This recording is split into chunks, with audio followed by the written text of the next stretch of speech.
The cold Wake came up! first, Leave us at not the that! kind of cold I that can't get to... makes you shiver and pull your jacket tighter, not the kind that sends you hurrying from the car to the front door, breath hanging in the air for just a moment before you step inside where it is warm.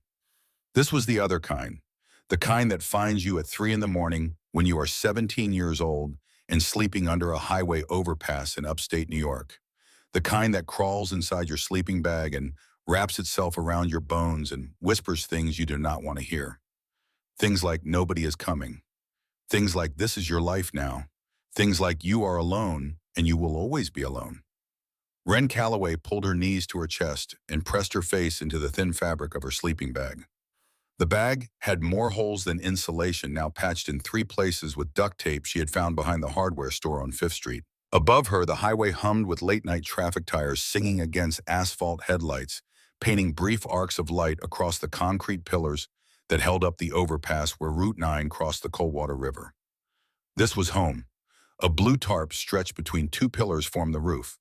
A cardboard box tucked against the concrete wall held everything she owned, which was not much. 2 changes of clothes, a toothbrush with bristles worn flat, a bar of soap wrapped in a plastic bag, a folding knife with a chipped blade, 3 library books, and a shoebox filled with papers she never let out of her sight. That shoebox was the most valuable thing Wren Calloway possessed, and nobody in the world knew it existed. She had been out here for 8 months. 8 months since she came home from school on a Tuesday afternoon in February and found the house empty. Not just quiet, empty. The furniture gone, the curtains pulled down, the closets cleaned out. Even the food in the refrigerator had been taken, every last jar of mayonnaise and half-empty bottle of ketchup. Leland and Darlene Phelps had waited until Wren was sitting in 4th period algebra at Henderson High School, and then they had loaded a moving truck and driven 2 states east without leaving a note or a forwarding address. She stood in the empty kitchen for a long time that afternoon, listening to the echo of her own breathing. The linoleum was scuffed where the table had been. The wall still showed the shadow of the clock that had hung above the stove. The foster care check that came on the 1st of every month, $1,400 earmarked for Wren's care, had been deposited into the Phelps account 3 days earlier. They had cashed it and run like thieves because that is exactly what they were. Wren did not cry. She had stopped crying about things like this when she was 11 after her 3rd placement fell apart, and she learned that tears did not change anything. Instead, she walked through the empty house one more time, slowly opening every drawer and checking every shelf. Not out of hope that they had left something behind for her. Out of habit.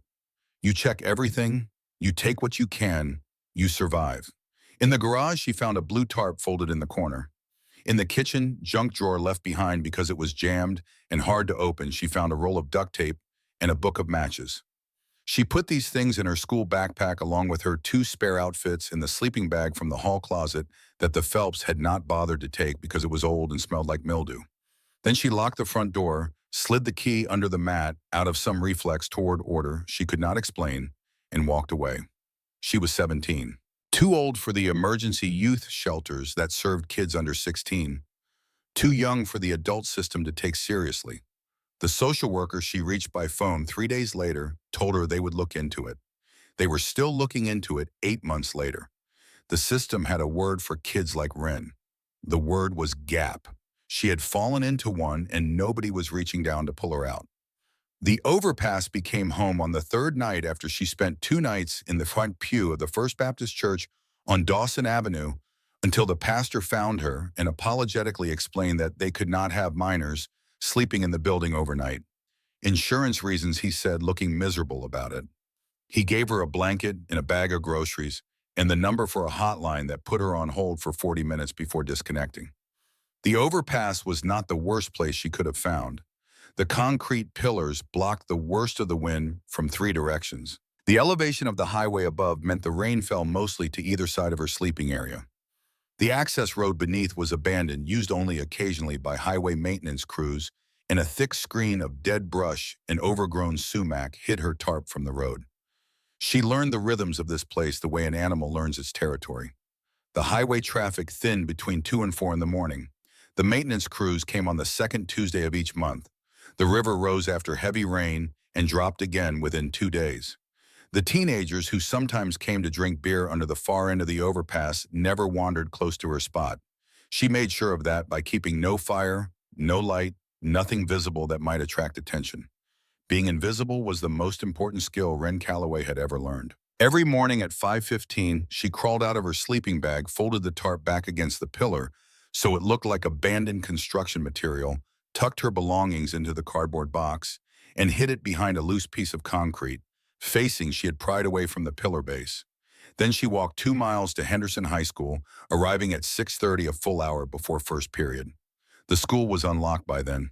The janitors started at 6. The hallways were empty and echoing, and the girls' bathroom near the gymnasium was always deserted at that hour. Wren washed her face and arms with the soap from her plastic bag. She brushed her teeth. She changed into the clean set of clothes she kept in her locker. She ran wet fingers through her dark hair and pulled it back into a ponytail. She examined herself in the mirror with the critical eye of someone performing an inspection, checking for any sign that might give her away. Dirt under the fingernails, a stain on the collar, the particular hollow look around the eyes that comes from sleeping outside in the cold. Most mornings she passed the inspection. Most mornings she looked like any other junior at Henderson High. A little thin maybe, a little tired, but teenagers were supposed to look tired. Nobody questioned it. What they could not see was the knife she carried in the inside pocket of her jacket. She had found it in the brush near the overpass during her first week, a folding knife with a 4-inch blade and a chipped tip. She sharpened it on the concrete pillar and kept it close, not because she wanted to hurt anyone, because the world had taught her in lessons she could not unlearn that a girl sleeping alone under a bridge occupied a particular place in the hierarchy of vulnerability, and the only person responsible for her safety was herself. She had used the knife once. 6 weeks into her time under the overpass, she woke to the sound of footsteps on gravel and a flashlight beam sweeping toward her tarp. A man's voice slurred with alcohol, calling out, "Hey, sweetheart, you out here by yourself?" Wren gripped the knife and waited in silence, pressed flat against the pillar, barely breathing. The man shuffled closer. His flashlight found the edge of the tarp. Wren snapped the blade open, and the click of it carried in the night air like a gunshot. The flashlight froze. Wren said nothing. She did not need to. The man turned around and walked away, his footsteps fading into the dark. After that night, Wren changed her sleeping location every few days, rotating between 3 spots under the overpass, never settling into a pattern someone could track. She slept with her shoes on and her backpack under her head. She trained herself to wake at the slightest sound. She became a light sleeper in the way that prey animals are. Light sleepers, alert even in rest. One ear always listening for what might be coming through the dark. At school, she was a different person entirely. At school, Wren Calloway was a quiet girl with a 3.8 grade point average who sat in the third row and turned in her assignments on time and never caused trouble. She had a gift for chemistry and a genuine love of mathematics, the way numbers followed rules that could not be broken, the way equations balanced if you were patient enough to work them through. There was a comfort in that, a world governed by logic, predictable, fair. She helped tutor younger students in the library after school, freshmen struggling with algebra and sophomores staring blankly at the periodic table. She was patient with them in a way she could not explain. Something about helping a 14-year-old understand how to balance a chemical equation made her feel like the world was not entirely broken. Like knowledge was a thing that could be passed from hand to hand, free of charge, free of strings, free of the transactional cruelty that had defined every adult relationship she had ever known. The teachers who paid attention noticed things about Wren Calloway. Mr. Brennan, who taught AP chemistry, noticed that she always ate her free lunch as if she might never eat again. Mrs. Westfield, who ran the library, noticed that Wren was always the last to leave in the afternoon, lingering in the warmth and the quiet for as long as possible before stepping out into the October chill. The guidance counselor noticed that Wren's emergency contact form listed no name and no phone number, just the words "independent minor" written in careful handwriting. But it was Lucille Pratt who noticed the most, because Lucille Pratt had been watching. Mrs. Pratt was 63 years old and had been the head custodian at Henderson High for 22 years. She was a tall woman, thin as a fence rail with silver hair. She kept pinned under a bandana and hands roughened by decades of industrial cleaning products. She spoke rarely. She moved through the school like a ghost, emptying trash cans and mopping floors and fixing the things that broke, which was everything, always, forever. Most students did not know her name. Most teachers nodded at her without really seeing her. Lucille Pratt was accustomed to being invisible in the way that people who clean up after others are always invisible. But invisible people see everything. She had noticed Wren Calloway on the second day of the school year, arriving at 6:30 in the morning when the halls were still empty. She noticed the girl go straight to the bathroom and stay there for 15 minutes. She noticed the girl emerge looking scrubbed and put together, her hair damp, her clothes different from the ones she had walked in wearing. She noticed the clothes the girl walked in wearing were always slightly dirty and sometimes damp, and the clothes she changed into were clean but worn thin. Lucille Pratt had raised 3 children on a custodian's salary. She knew what survival looked like. She knew the particular posture of a young person carrying a weight no one else could see. She recognized it in Wren Calloway, the way a veteran recognizes the sound of distant artillery, an old familiarity that needed no confirmation. She did not say anything to Wren. She did not report her concerns to the guidance counselor or the principal. Lucille Pratt had been poor her entire life, and she had learned that the people who ran institutions rarely helped in the ways they promised and frequently made things worse. Instead, she did what she could. Every morning before 6:30, Lucille restocked the girls' bathroom near the gymnasium with extra soap, extra paper towels, and the kind of supplies a teenage girl living outdoors would need but could never bring herself to ask for. She left them in the cabinet under the sink, arranged casually as if they had always been there. She started keeping a small notebook in her apron pocket.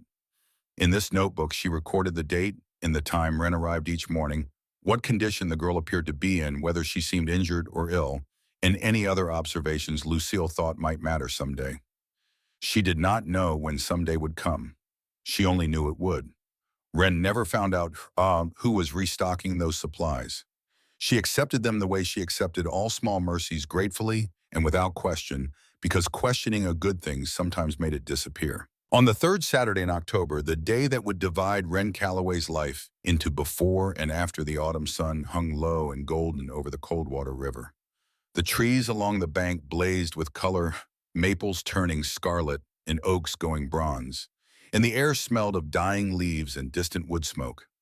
It was the kind of afternoon that made the whole world look like a painting, beautiful and still, and fleeting. Wren sat on the riverbank near the old mill bridge, 200 yards downstream from the overpass, her borrowed chemistry textbook open on her lap. She had a test on Monday. Covalent bonds, molecular geometry, the shapes that atoms made when they reached for each other, drawn together by forces invisible and fundamental. She liked thinking about that, how everything in the universe was held together by connections too small to see. She heard the laughter first. High-pitched and careless, the way only teenage girls laugh when they believe nothing bad can happen to them. Wren looked up and saw 3 girls standing on the old mill bridge 50 yards upstream. They were leaning over the rusted iron railing, taking photos of each other with their phones.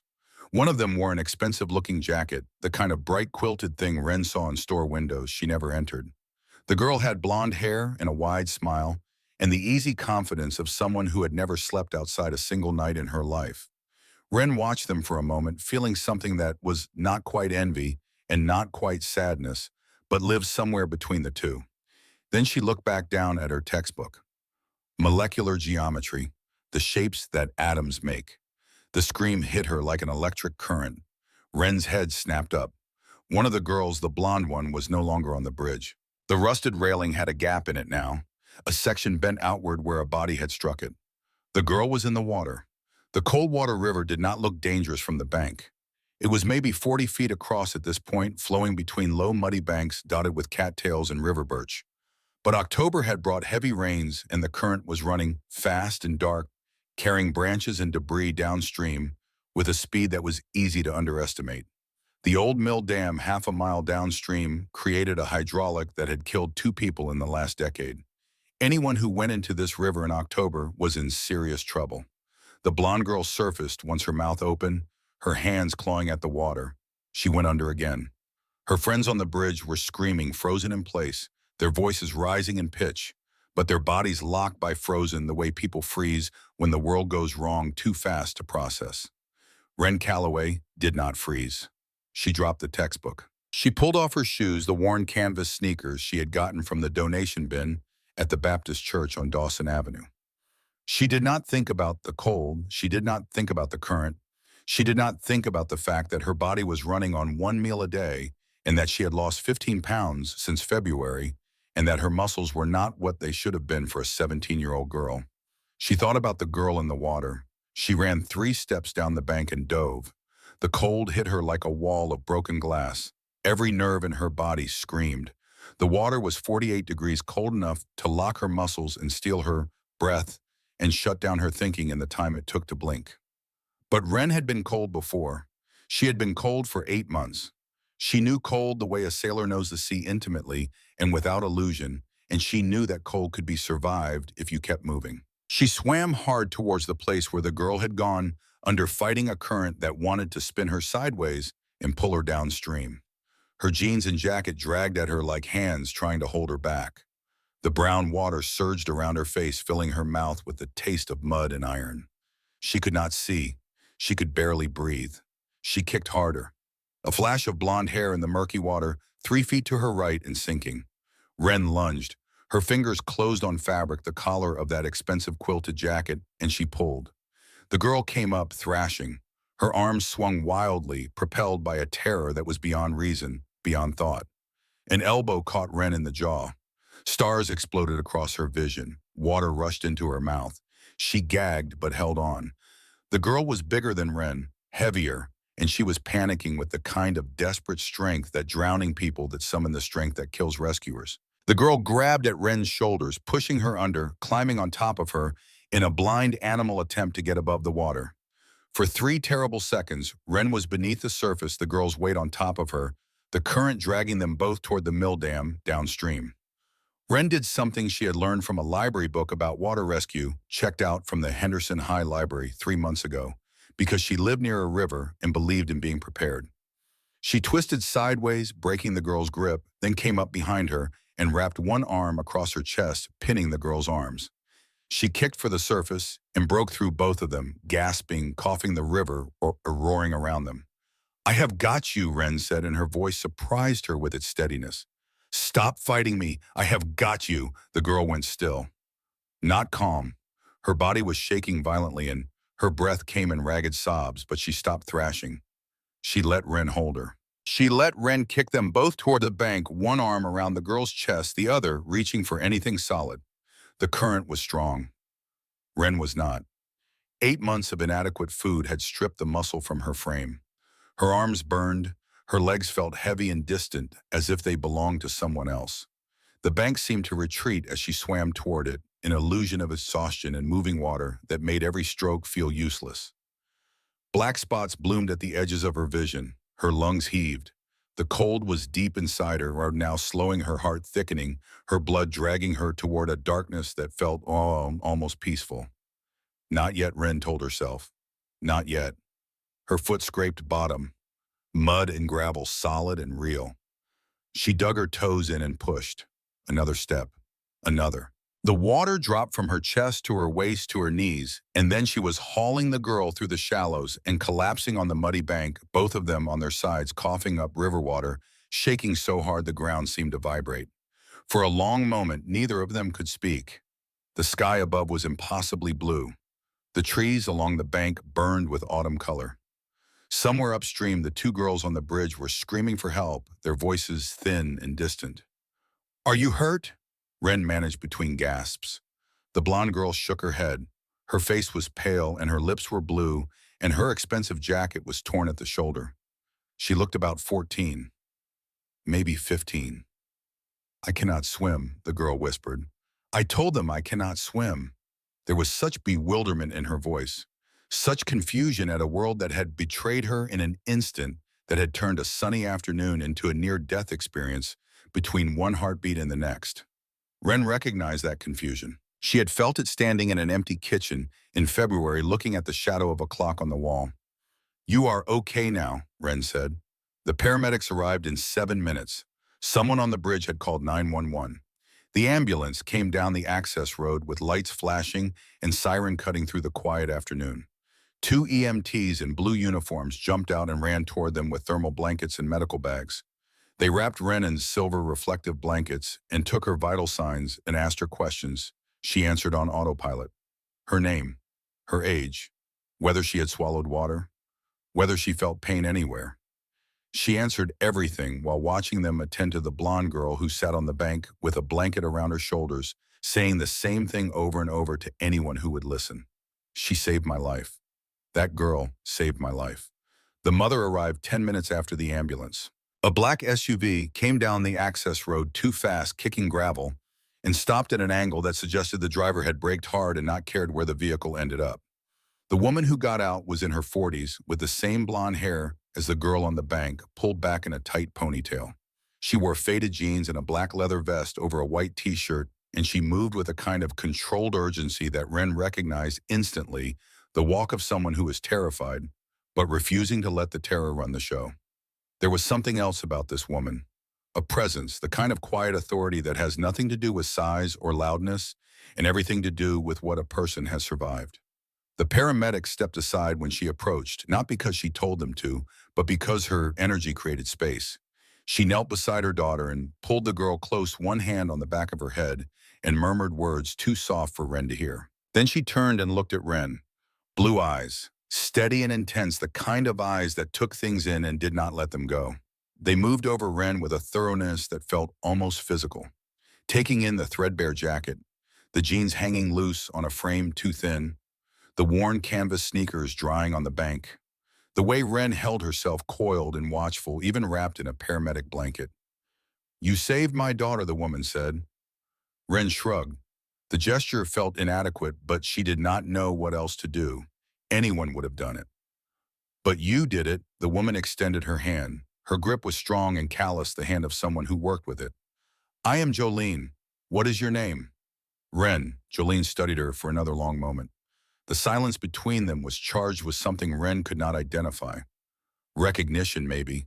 As if this woman saw through the wet clothes and the thin frame and the careful blankness of Wren's expression to something underneath. "Where are your parents?" Jolene asked. "We need to thank them properly." Wren felt the familiar tightness in her chest, the wall going up, the shutters closing. "I am on my own," she said. Understanding moved across Jolene's face like weather across a landscape, quick and unmistakable. Something shifted behind those blue eyes, something old and personal and painful. Jolene opened her mouth to speak, but Wren was already moving. She pulled the blanket from her shoulders and handed it to the nearest paramedic. She picked up her wet sneakers from the bank. She could feel Jolene watching her, could feel the weight of the woman's attention on her back. "I am glad she is okay," Wren said without turning around. Then she walked away. She walked fast, her wet clothes sticking to her skin, her feet bare on the gravel access road. She did not look back. She left her chemistry textbook on the riverbank, forgotten in the chaos. She left the blanket.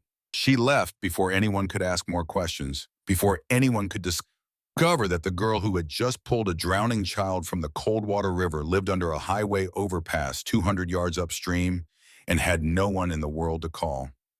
That night, shivering in her sleeping bag, still damp, still cold, Wren stared at the underside of the highway above her and listened to the hum of tires on asphalt. Her jaw ached where the girl's elbow had connected. Her muscles felt like they had been beaten with hammers. The taste of river water lingered in the back of her throat. She had saved someone's life today. A girl about the age Wren had been when she entered the foster system. A girl with a mother who came running, who knelt on a muddy bank and held her daughter like nothing else in the world mattered. Wren pressed her face into the sleeping bag and breathed slowly until the burning in her eyes stopped. She did not cry. She had stopped crying about things like this a long time ago. 3 weeks passed, the autumn deepened. The trees along the river dropped their leaves and stood bare against gray skies. The nights grew colder. Wren adjusted her routines, layering newspaper between the folds of her sleeping bag for insulation, wearing both sets of clothes at night, waking earlier to walk off the stiffness before school. She avoided the river. The memory of the cold water sat in her chest like a stone, heavy and hard to breathe around.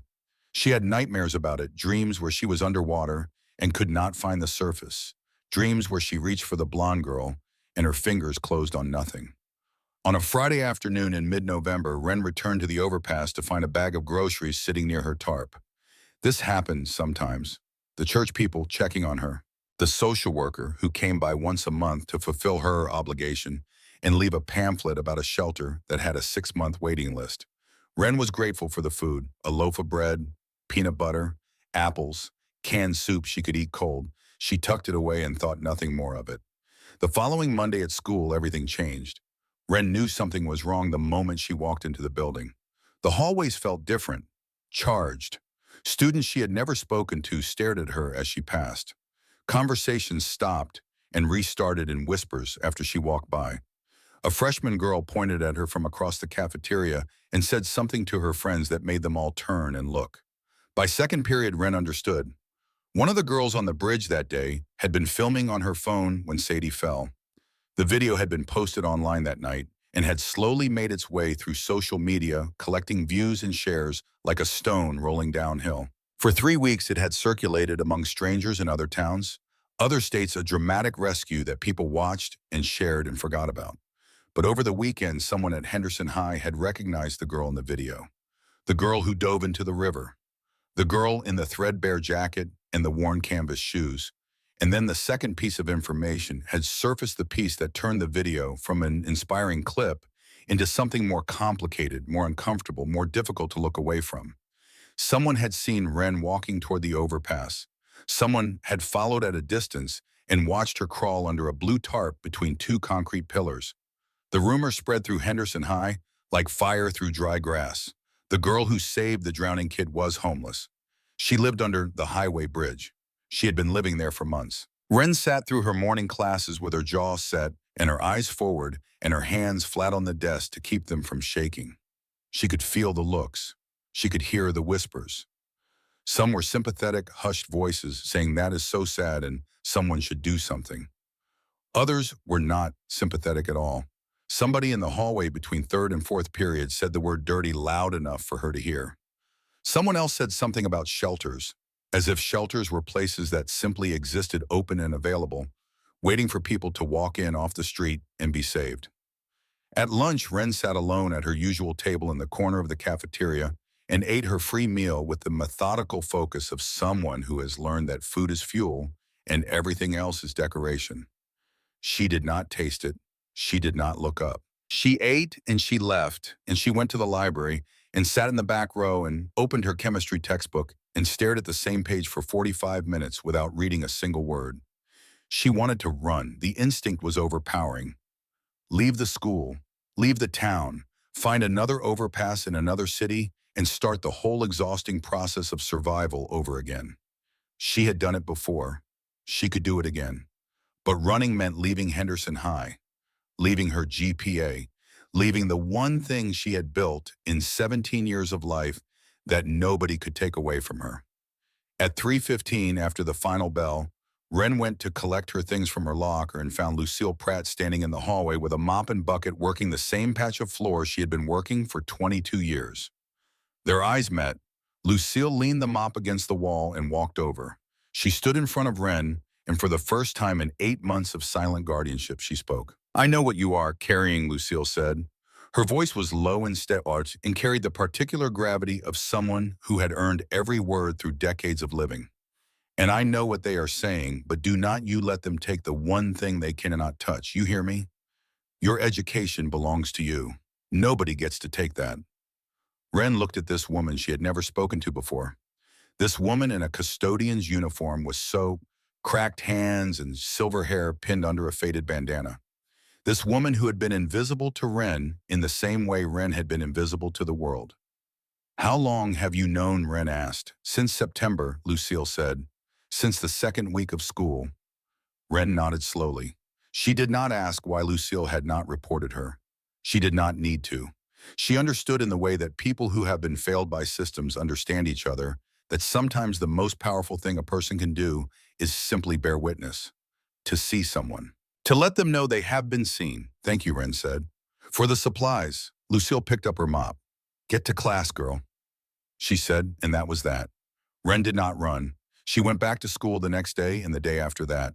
She kept her head up and her grades steady and her expression carefully blank. The whispers faded as whispers do, replaced by newer gossip about someone else's misfortune. Within a week, most of Henderson High had moved on. But Wren's problems were just beginning. She returned to the overpass on Thursday evening to find her tarp torn down. Her sleeping bag had been slashed open, the stuffing scattered across the gravel like dirty snow. Her cardboard box was overturned. Cans of food rolled in the mud. Her clothes were strewn across the ground, stepped on ground into the dirt. Standing in the middle of the destruction was a man she had never seen before. He was in his 40s with a hard face and a thick neck and the posture of someone accustomed to owning things. He wore work boots and a canvas jacket and held a flashlight, even though it was still light enough to see. His name was Harlan Nolan. He owned the parcel of land beneath the overpass, 12 acres of scrub and river frontage he had purchased years ago as a speculative investment. He had seen the viral video. He had read the comments that identified the location. And he had come to remove the problem. "You are trespassing," Nolan said. He did not raise his voice. He did not need to. The destruction around him spoke clearly enough. "I find you here again, I call the police. A minor with no guardian on private property. They will put you in the system so fast your head will spin." Wren stood at the edge of the access road and looked at everything she owned scattered and ruined in the November mud. The sleeping bag she had carried for 8 months. The tarp that had kept the rain off. The cardboard box crushed flat, now its contents spilling out. The shoebox was gone. Her stomach dropped. She scanned the ground, her heart hammering. There under the edge of the torn tarp, the shoebox was dented but intact, its lid still held on by the rubber band she kept around it. Wren picked it up and held it against her chest. Her hands were shaking, but her face was stone. "You have until morning," Nolan said. "Anything still here at sunrise goes in the dumpster." He turned and walked to his truck without looking back. Wren gathered what she could save. One change of clothes, muddy but whole. The chemistry textbook she had checked out to replace the one lost at the river. Her toothbrush. The knife. The shoebox with its precious contents. Everything else was gone. That night the temperature dropped to 31 degrees. Wren walked the streets of downtown until she found an alley behind a hardware store on 5th Street, where the heating vent from the building blew warm air into the narrow space. She wedged herself between the dumpster and the wall, pulled her knees to her chest and waited for morning. She did not sleep. The concrete was too cold and the alley was too exposed, and the memory of Nolan's flat voice too fresh in her mind. She sat with her arms wrapped around the shoebox and watched her breath form clouds in the yellow light of the security lamp above the back door. At 3 in the morning, a stray dog wandered into the alley and lay down beside her. She put her hand on its warm back and sat there in the dark, a homeless girl and a homeless dog sharing warmth in a town that had room for neither of them. The dog was gone by dawn. Wren washed her face in the bathroom of a gas station on Route 9 and walked to school. She sat through her classes and ate her lunch and tutored a freshman in the library and walked back downtown as the sun went down, looking for another place to spend the night. She found a spot behind the Methodist Church on Elm Street, a recessed doorway that was sheltered from the wind. She sat there as the evening darkened and the streetlights came on and the temperature began to fall again. She was very tired. She was very cold. The soup she had eaten at lunch was a distant memory, and her body was starting to feel like a machine running on fumes. Saturday morning, November 20th. Wren woke in the doorway of the Methodist Church to the sound of engines, not car engines. Something deeper, louder, more guttural. A sound that vibrated in her chest and made the glass in the church windows hum. She opened her eyes and saw exhaust smoke drifting across the parking lot in the gray morning light. Motorcycles. She stood and stepped around the corner of the church and stopped. They filled the street, dozens of them, chrome and black leather and rumbling exhaust rolling in a line that stretched back as far as she could see.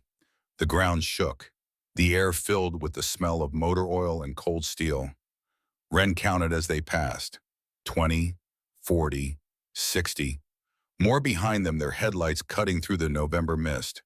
Bertie had spent 3 days working her old contacts, shelter workers, church volunteers, the invisible network of people who tracked the invisible, until a Methodist pastor mentioned a girl sleeping in his doorway. The motorcycles formed a wide semicircle in the church parking lot, their engines idling with a sound like caged thunder. Men and women in leather vests dismounted, faces behind sunglasses and bandanas, patches on their backs that Wren could not read in the morning half-light. More bikes arrived, more riders. The semicircle expanded until it filled the parking and spilled onto the street. Wren counted over 200. Her back was against the brick wall of the church. Her hand found the knife in her pocket, not because she planned to use it against 200 people on motorcycles, because it was the only thing she had that was hers, and holding it made her feel less like the world was ending. The crowd parted. Jolene Harding walked through the crowd, her boots clicking on the asphalt. Beside her was Sadie, the blonde girl from the river, wearing a heavy coat and a nervous smile. Sadie's eyes found Wren, and her face broke into recognition. That is her. That is Wren. A man stepped forward from behind Jolene. He was enormous, 6'5" at least, with shoulders like a doorframe and a gray beard that reached the middle of his chest. His leather vest was covered in patches and insignia that meant nothing to Wren, but clearly meant everything to the people around him. When he moved, the crowd shifted with him, pulled by a gravity they did not question. When he spoke, his voice carried like distant thunder rolling across an open plain. Wren Calloway. It was not a question. Wren nodded. Her mouth was dry and her heart was hammering against her ribs, and the knife handle was slippery in her palm. Name is Gunner. Most people call me Bear. I am president of this chapter. The big man gestured to the sea of leather and chrome behind him. This is my family, and you saved one of ours, your daughter Wren said. Her voice came out steadier than she expected. My niece Bear said, but blood does not matter as much as the patch. He pointed to the emblem on his vest. Jolene is my VP, my sister. That makes her daughter family to every person standing here. Wren looked at the 200 faces arrayed before her. Hard faces, weathered faces. Faces that had seen things and done things and carried the evidence in scars and lined skin and eyes that did not look away. These were not soft people. These were not the kind of people who held fundraisers and wore ribbons and posted inspirational messages on social media. These were people who lived outside the lines the rest of the world drew, and they had come here, all of them, on a cold Saturday morning for her. Look around you, Bear said. His voice had softened, but only slightly. The way a thunderstorm softens when it moves from directly overhead to just a few miles distant. You see 200 of the toughest men and women in 3 states. Every one of them dropped what they were doing to ride here today. You know why. Wren shook her head. Because you jumped into freezing water without thinking twice to save a girl you did not know. Because when you had nothing in this world, you gave everything you had. Bear paused and something shifted in his face. Something old and heavy and personal. Because that kind of courage deserves to be recognized. And because what is happening to you right now is not right, and we do not look the other way when something is not right. He pulled a folded piece of paper from inside his vest. We did some checking. Found out you are 17 with no guardian. Found out you have been sleeping under a bridge for 8 months. Found out that bridge got taken from you 3 days ago by a man named Harlan Nolan who owns the land. He glanced at Jolene, who nodded once. We will deal with Nolan. Bear turned back to Wren. Also found out you are still going to school every day. Still pulling a 3.8 GPA. Found out you spend your afternoons helping younger kids with their homework. He shook his head slowly. Found out you are doing it all of this alone. Wren's eyes burned. She bit the inside of her cheek and held steady. I am doing okay, she said. Bear looked at her for a long moment. His eyes were gray, the color of river stones, and they held a weight that Wren could feel pressing against her chest. You are doing better than okay, he said. You are doing something extraordinary. But you are also cold and hungry and one bad night away from the hospital. He unfolded the paper in his hand. That ends today. The engines behind him idled and growled, and the November wind carried the sound of it across the parking lot like a promise, like a threat, like the opening line of a story that was just beginning to be told. Wren Calloway stood with her back against the wall of the Methodist church, a knife in her pocket, and a shoebox pressed against her chest. And for the first time in 8 months, she did not feel alone. What happened next moved with the organized precision of people who had done difficult things before and did not waste time talking about them when there was work to be done. Trucks appeared behind the wall of motorcycles. 3 of them. A white box truck with no markings and 2 pickup trucks with their beds loaded and covered by tarps. Wren had not noticed them arrive. She had been too focused on Bear's face and the weight of his words. and the impossible reality of 200 strangers standing in a church parking lot at 7:30 on a Saturday morning because of something she had done 3 weeks ago in a river she now avoided. A woman stepped forward from the crowd. She was in her 60s, tall and lean, with silver hair cut short and practical, and she moved with the particular efficiency of someone who had spent her career navigating systems designed to fail the people they were supposed to help. Her leather vest bore the same patches as the others, but she wore it over a wool cardigan, and reading glasses hung from a chain around her neck. The combination should have looked ridiculous. It did not. It looked like exactly what it was. A woman who had lived more than one life and refused to apologize for any of them. "My name is Odessa Sloan," the woman said. "Most people call me Birdie." She extended her hand and Wren shook it. The woman's grip was warm and firm and held on for exactly 1 second longer than necessary, which Wren understood was intentional. "I was a social worker for 31 years before I retired. I know the system you have been dealing with, and I know every crack you have fallen through because I spent 3 decades watching kids fall through them." She pulled a folder from under her arm. Wren could see typed pages and official-looking forms through the manila cover. "There is an apartment," Bertie said. "Studio. Third floor of a building on Mercer Street downtown.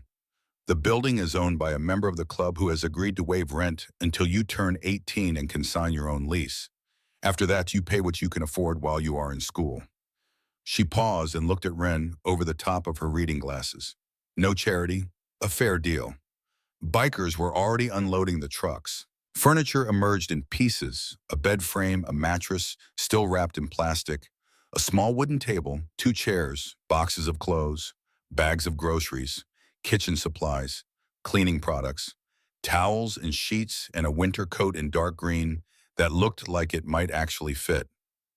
2 men worked together carrying the mattress toward one of the pickup trucks. One was young, maybe 25, with tattoos running the length of both arms and the easy grin of someone who found life fundamentally amusing. The other was older, thick through the shoulders with graying hair and the careful hands of a man accustomed to detailed work. They moved with the coordination of people who had worked side by side many times before. The younger one caught Wren's eye and walked over, extending a hand covered in calluses and faded ink. "True it rains," he said. "People call me Stitch. I work construction. We can use a weekend worker if you are interested. Pays 15 an hour cash and the schedule works around school." The older man approached behind him. He wore his leather vest over a button-down shirt, and his boots were polished in a way that set him apart from the others. When he spoke, his voice had the measured cadence of someone who chose words with a surgeon's precision. "Warren Kelly. They call me Doc, but I am a lawyer, not a physician." He produced a business card from his vest pocket and handed it to Wren. "I have been looking into your situation. Your former foster family, the Phelps, had no legal right to abandon you. Under state law, they were required to provide 30 days' notice and arrange transfer of custody through the Department of Social Services. They did neither." He paused.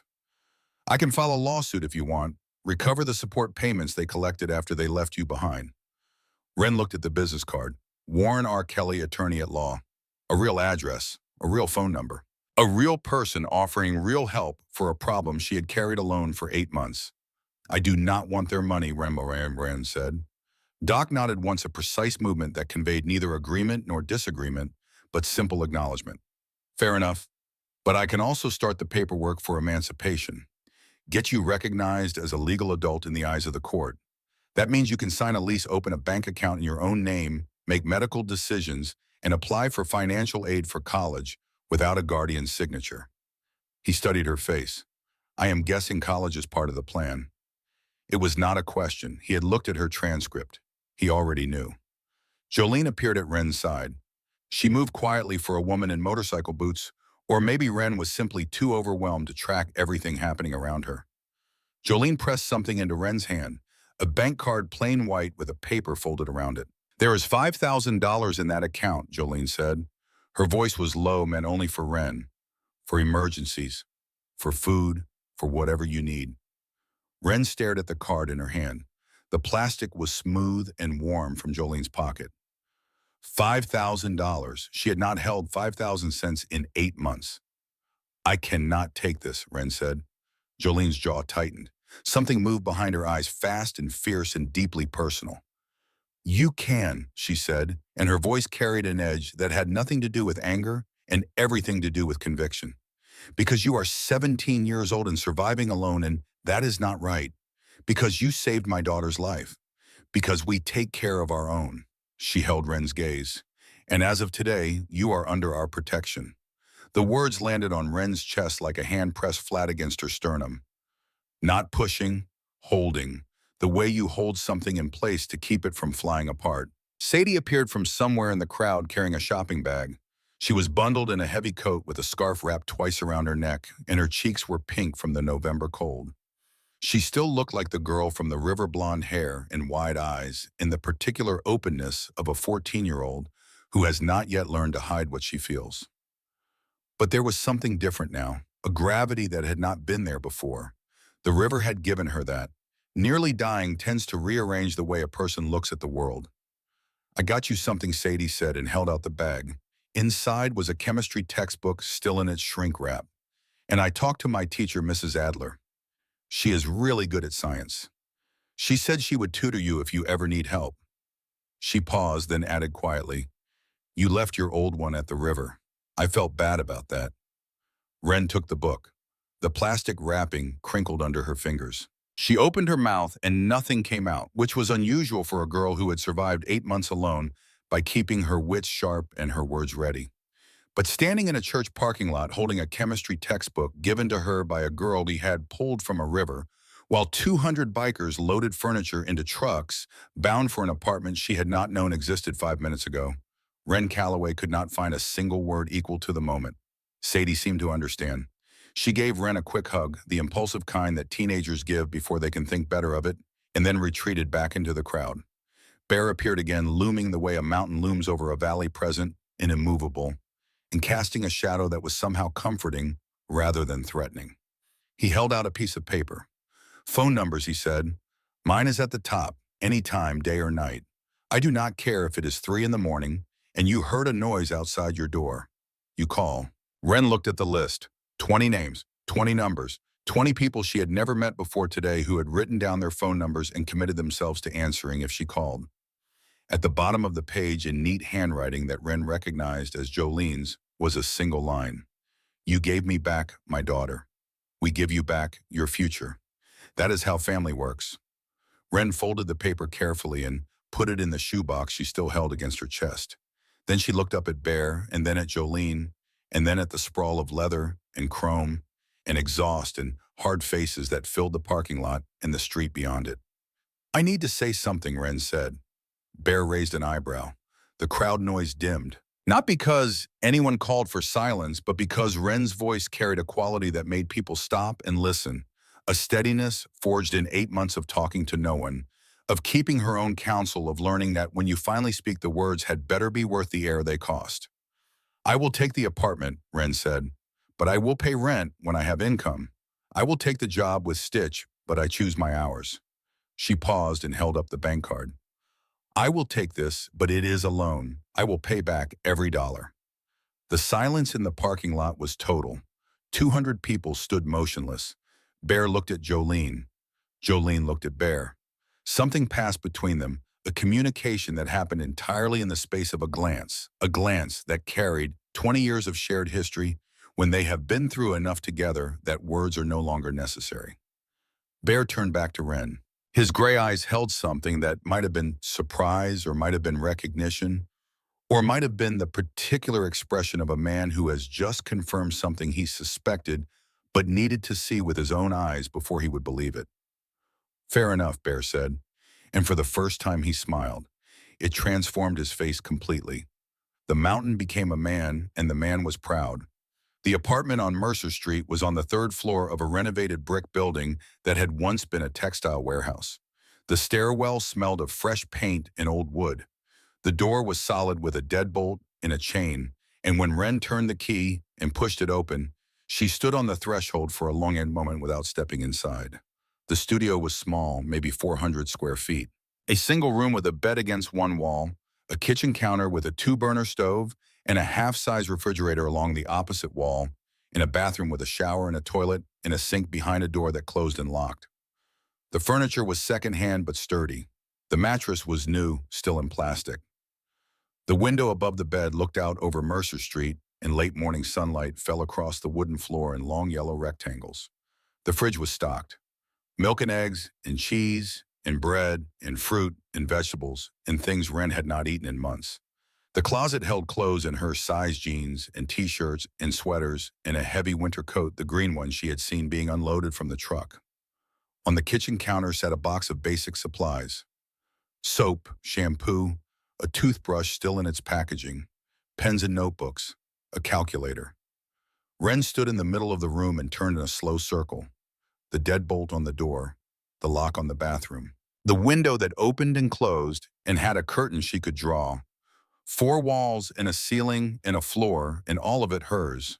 She sat on the edge of the bed. The mattress gave beneath her weight in a way that felt almost shocking after 8 months of sleeping on cardboard and concrete.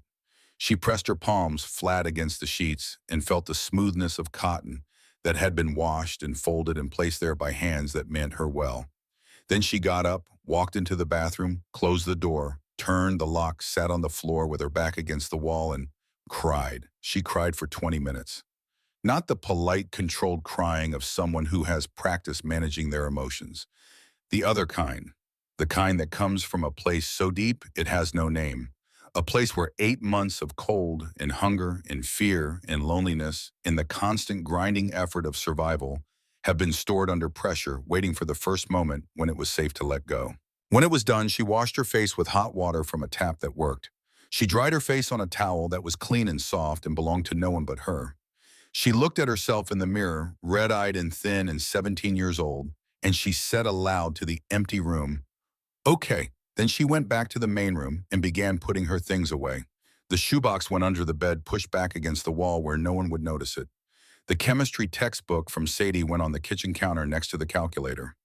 The phone numbers went on the small table by the bed. The bank card went into the pocket of her new winter coat. That night, Wren Calloway slept in a bed with a mattress and sheets and a pillow and a door that locked behind her. She slept for 12 hours straight, the deepest sleep she had known since February, dreamless and warm and safe. She woke to sunlight and silence, and the sound of her own breathing in a room that was hers. Monday morning at Henderson High, several teachers did double takes when Wren walked in. Something had changed. The dark hollows under her eyes were still there, but fading. Her clothes fit properly. Her hair was clean and brushed. She moved through the hallways with her usual quiet efficiency, but the hunted quality was gone, the constant scanning of exits and the tension in her shoulders that came from never knowing where she would sleep. At lunch, she sat in the cafeteria and ate slowly for the first time anyone could remember. She tasted the food.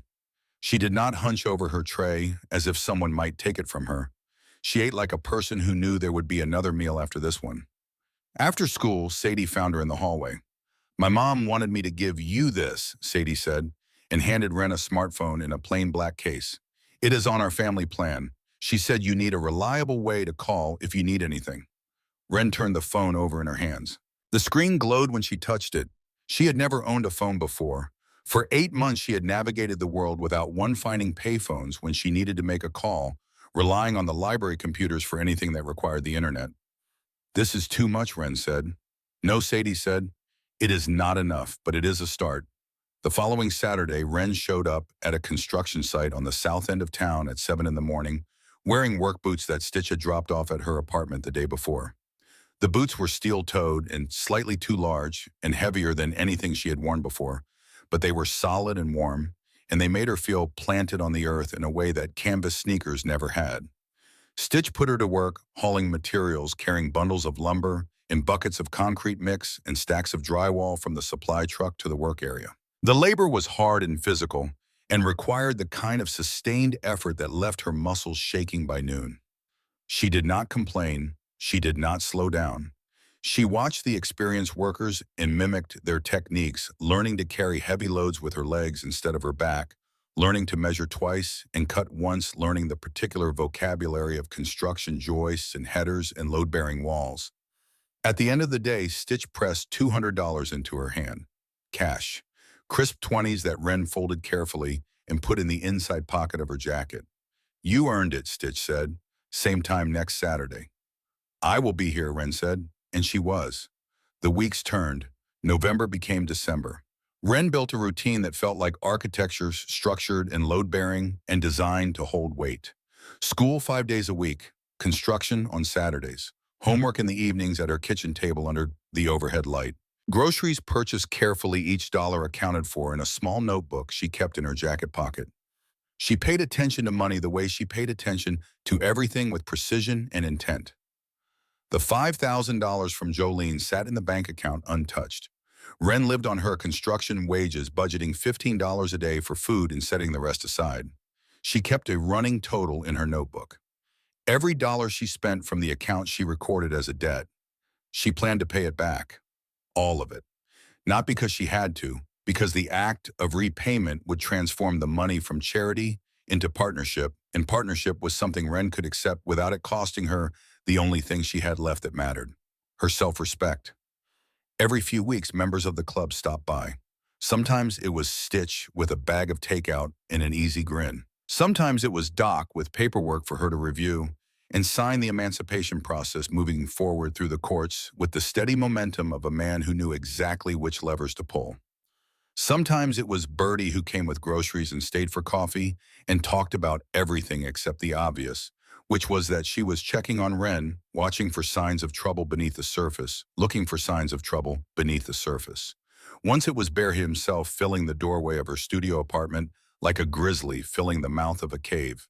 He looked around the room with those gray riverstone eyes, taking in the neat bed and the organized kitchen and the textbooks stacked on the table and the complete absence of decoration on the walls. "You need a picture or something," Bear said. "Place looks like a motel room." "I like it clean," Wren said. Bear grunted. He stood there for another moment, then pulled a small framed photograph from inside his vest and set it on the table without ceremony. It was a picture of the club, maybe 50 members taken at some event or gathering, standing in front of their bikes. Bear was in the center, huge and unmistakable. Jolene stood beside him. Wren could pick out Stitch and Doc and Bertie in the crowd. "So you remember who has got your back," Bear said. Then he left. Wren placed the photograph on the shelf above the kitchen counter. It was the first personal item on her walls. She looked at it every morning while she made coffee, and she felt something she could not name, something warm and unfamiliar that sat in her chest like a small fire she was afraid to trust but could not bring herself to extinguish. It was in the second week of January, 7 weeks after the bikers had appeared in the church parking lot, that the letter arrived. Dr. Kelly called Wren on a Wednesday evening. His voice on the phone was calm and precise, the way it always was, but there was something underneath it, a tension she had learned to detect in the voices of people who delivered bad news for a living. "I need you to come to my office tomorrow after school," Doc said. "Something has come up. Bring the shoebox." Wren's hand tightened on the phone. She did not ask how he knew about the shoebox. Doc was a man who knew things because knowing things was both his profession and his nature. The next afternoon, Wren sat across from Doc in his office on Main Street. The office was modest but well-kept, lined with bookshelves and smelling of old paper and coffee. Doc pushed a document across the desk. It was a petition filed with the county family court. A petition for emergency guardianship of a minor named Wren Calloway, filed by Leland and Darlene Phelps. Wren read the document twice. The words blurred and refocused. Her hands were steady on the paper, but inside her chest something had gone very cold and very still, the way a river goes still just before the current changes direction. "They want me back," Wren said. Her voice was flat. "They want the money," Doc said. He leaned forward, his hands folded on the desk. "I did some digging. The Phelps have been collecting foster care payments for 3 other children in the state they relocated to. When they abandoned you, they forfeited their claim to future payments, but they continued receiving checks for 4 months before the state caught the discrepancy and cut them off. They owe the state almost $6,000 in overpayments. They are also facing a possible fraud investigation." He paused. "And then they found out about you." Wren looked up. "Found out what?" "That you have been taken in by a motorcycle club with resources. That there is money in an account with your name on it. That you are receiving support." Doc's voice was careful. "Their attorney filed the petition last week. They are claiming you ran away. They are claiming they searched for you. They are claiming they want to resume their role as your foster parents because they are, and I quote, deeply concerned for your welfare in light of your current living situation with known members of an outlaw motorcycle organization. The words hung in the air of the small office like smoke. Wren's first instinct was to run, the same instinct that had fired in the school hallway when the whispers started, the same instinct that had propelled her through 8 months of living on her own. Run. Disappear. Find another town, another overpass, another version of survival that did not require trusting anyone or being found. She breathed through it. She placed her hands flat on the desk the way she had learned to place them on her school desk when the world was too loud and too close, pressing down as if she could anchor herself to something solid. Then she reached into her backpack and pulled out the shoebox. She set it on Doc's desk and removed the rubber band and lifted the lid. Inside, arranged with the meticulous organization of someone who understood that documentation was the only currency the powerless possessed, was every piece of evidence Wren had collected since the day the Phelps had left her behind. A photograph of the empty house taken on her school's library computer from the real estate listing that appeared 3 weeks after the Phelps left.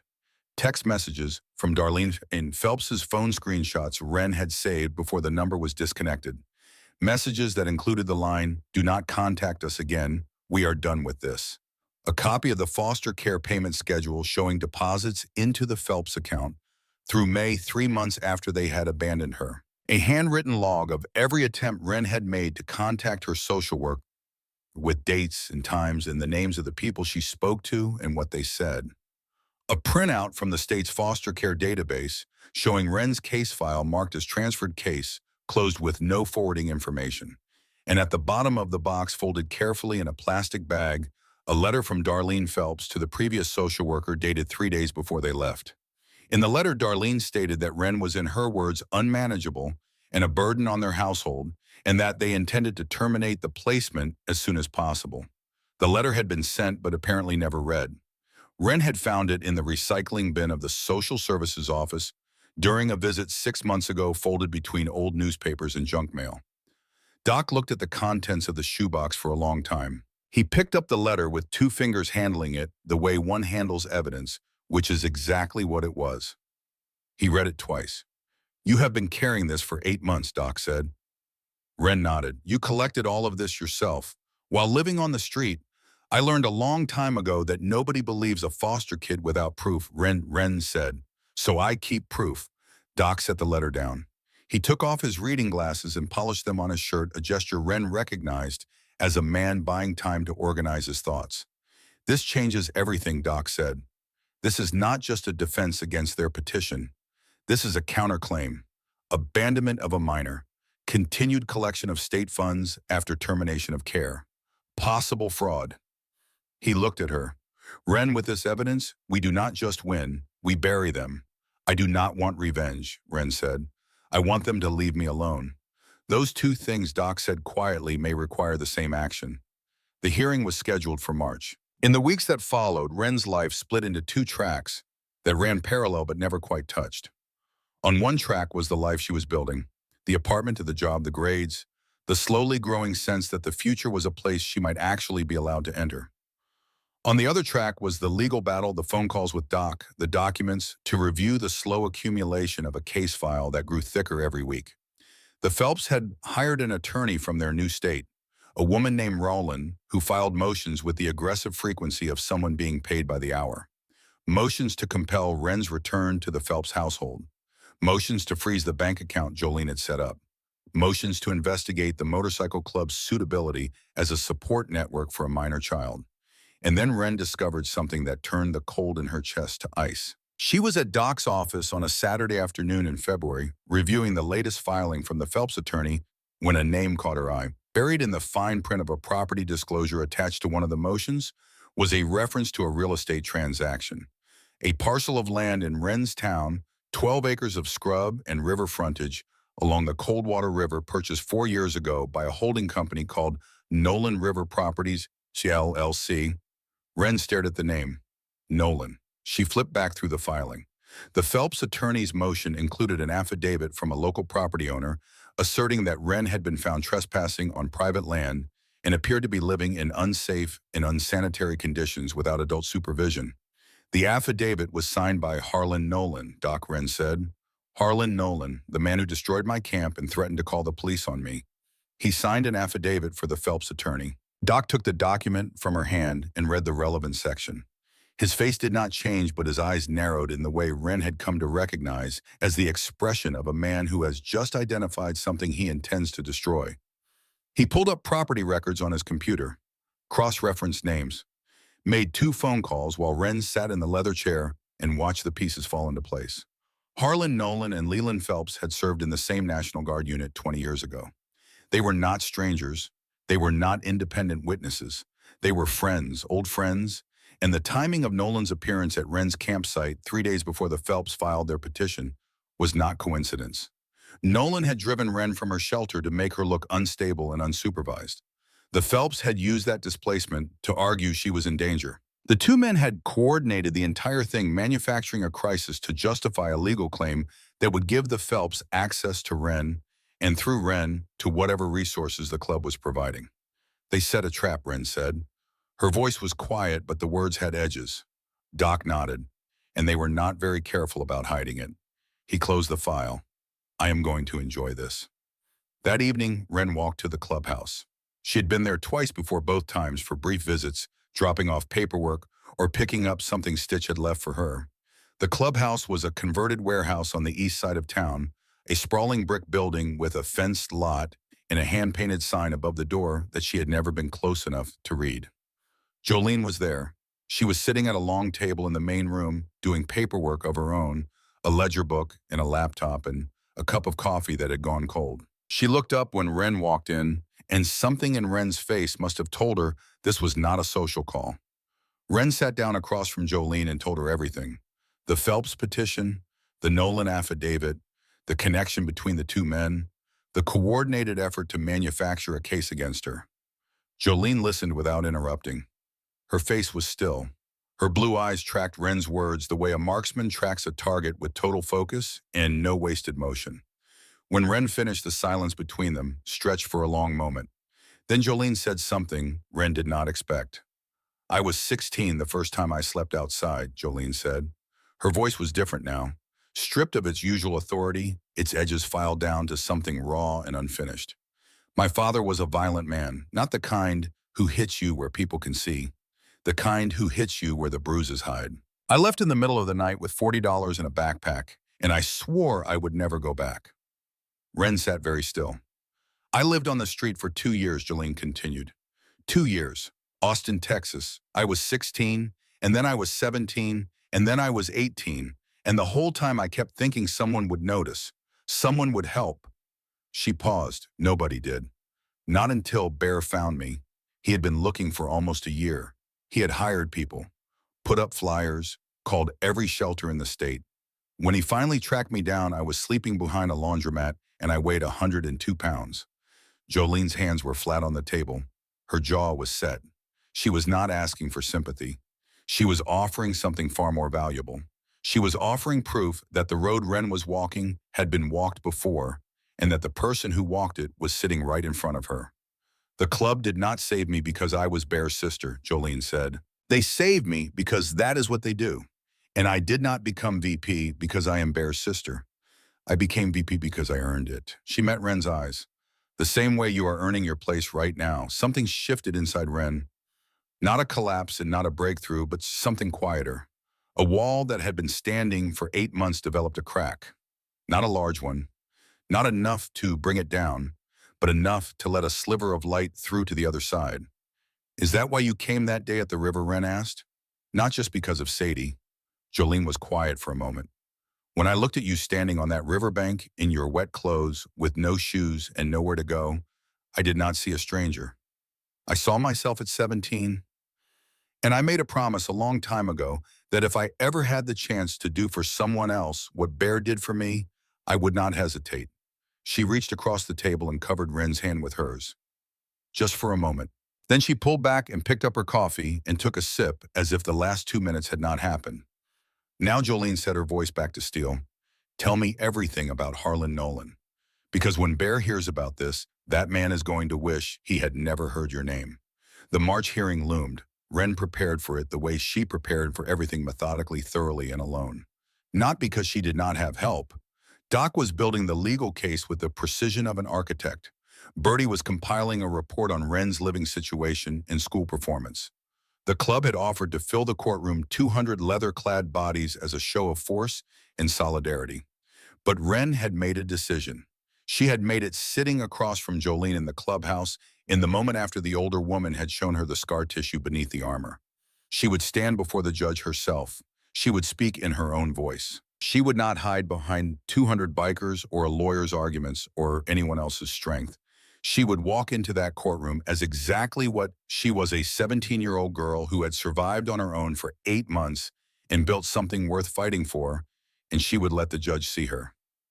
Not a victim, not a charity case, not a girl who needed saving. A person who had saved herself and was now asking the court to recognize what she had already proven. Bear pushed back when she told him, "You have 200 people ready to stand behind you," he said. "Why would you go in there alone?" "Because 200 bikers in a courtroom does not help me," Wren said. "It helps the Phelps attorney paint a picture of a girl surrounded by a dangerous element. I need the judge to see me. Just me." Bear looked at her for a long time. His gray eyes were unreadable. Then he nodded once the way he had nodded when she had negotiated the terms of her support in the church parking lot, with the particular expression of a man who recognizes his own stubbornness reflected in someone else and cannot decide whether to admire it or be exasperated by it. "Your call," Bear said. "My call," Wren agreed. She went home that night and sat at her kitchen table with the shoebox open in front of her and the list of phone numbers tacked to the wall and the photograph of the club on the shelf above the counter. Outside the window, Mercer Street was quiet. The street lights cast circles of orange on the wet pavement. Somewhere in the distance, a train whistle sounded long and low and heading somewhere far away.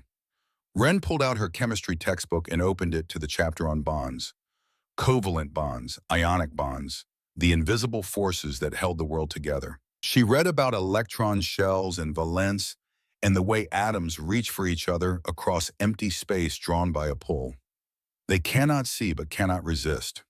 She thought about Jolene at 16 sleeping behind a laundromat in Austin. She thought about Bear searching for his sister for a year, putting up flyers, calling shelters, refusing to stop looking. She thought about Lucille Pratt restocking the bathroom every morning without saying a word. She thought about Sadie handing her a chemistry textbook wrapped in plastic. She thought about atoms reaching for each other in the dark. Then she closed the book and went to bed. The hearing was 6 weeks away. Wren Calloway had work to do. The courthouse stood on the corner of Main and Birch, a 3-story building of gray limestone that had been serving justice in this county for over 100 years. The steps leading to the front entrance were worn smooth in the center from generations of feet carrying their grievances and their hopes and their fears through the heavy oak doors. On the morning of March 17th, those steps were wet with overnight rain, and the sky above was the color of old pewter low clouds pressing down on the town like a hand laid flat on the table. Wren Calloway arrived at 8:45, 15 minutes before the hearing was scheduled to begin. She wore clothes she had bought with her construction wages, a pair of dark slacks and a white button-down shirt, and the green winter coat the club had given her. Her hair was pulled back in a neat ponytail. Her shoes were clean. She carried a folder in one hand and the shoebox under her other arm, the same dented cardboard box she had been carrying since February, held together by the same rubber band containing the same meticulous documentation she had assembled over 8 months of living on her own. Doc Kelly met her at the bottom of the steps. He wore a suit and tie. For the first time, Wren had seen charcoal gray with a white shirt, and without the leather vest, he looked like a different person entirely. He looked like what he was, an experienced attorney who had argued cases in courtrooms across the state and knew exactly how to navigate the particular machinery of family law. "How are you feeling?" Doc asked. "Ready," Wren said. Doc studied her face for a moment and then nodded. "The Phelps are already inside. Their attorney is a woman named Roland. She is going to try to make this about the club, about the environment you are living in. She is going to use words like dangerous and unsuitable and at risk." He paused. "Let her talk. The more she talks, the deeper she digs the hole. When it is your turn, you tell the truth. That is all you have to do. Wren looked up at the courthouse. The limestone facade was streaked with rain. Above the entrance, carved into the stone in letters that had been there since the building was erected in 1911, were two words: equal justice. She climbed the steps and went inside. The hearing was held in Courtroom B on the second floor, a wood-paneled room with high windows that let in the gray March light. The room smelled of furniture polish and old paper and the particular institutional staleness of buildings where people come to have their lives decided by strangers in black robes. Judge Patricia Holloway presided. She was in her early 60s, a small woman with sharp features and silver hair cut close to her head, and reading glasses that she wore low on her nose. She had been on the family court bench for 19 years, and her reputation preceded her in the way that weather precedes a storm. She was known for three things: she was thorough, she was fair, and she did not tolerate being lied to. Wren took her seat at the respondent's table beside Doc. Across the aisle, Leland and Darlene Phelps sat behind their attorney. Wren had not seen them in over a year, and the sight of them produced a physical reaction she had not anticipated. Not fear, not anger, something colder. A recognition of the particular cruelty of people who abandon a child and then return to claim ownership when the child becomes valuable. Leland Phelps looked the same as she remembered. Mid-50s thinning hair combed across a pink scalp, a face pleasant enough at a distance, and revealed its meanness only up close in the tightness around the mouth and the way the eyes calculated rather than connected. He wore a suit that did not fit well and sat with his hands folded on the table in front of him in a posture of rehearsed concern. Darlene sat beside him. She had gained weight since Wren had last seen her and wore a floral blouse and the expression of a woman who believed her own performance. When her eyes met Wren's across the courtroom, she produced a smile that was meant to look maternal and instead looked exactly like what it was: a mask placed over something hollow. Their attorney, Roland, was a tall woman in a black suit who spoke with the practiced efficiency of someone billing $400 an hour. She began the proceedings by painting a portrait of the Phelps as devoted foster parents who had been forced to relocate for employment reasons and had spent months trying to locate their beloved foster daughter. She described Wren's current situation as deeply concerning, emphasizing Wren's association with a motorcycle organization with known criminal affiliations. She used the word vulnerable 11 times. She used the word danger 8 times. She produced photographs of the clubhouse exterior and of club members in their leather vests and asked the court to consider whether this was an appropriate environment for a minor child. Doc let her finish. He did not object. He did not interrupt. He sat with his hands folded and his face composed and let the Phelps attorney build her case like a house of cards on a table that Doc intended to kick. When it was his turn, Doc stood and addressed the court with the measured calm of a man who knows he is holding the better hand. Your Honor, my client is not here to argue about motorcycles. She is here because the petitioners Leland and Darlene Phelps abandoned her on February 14th of last year.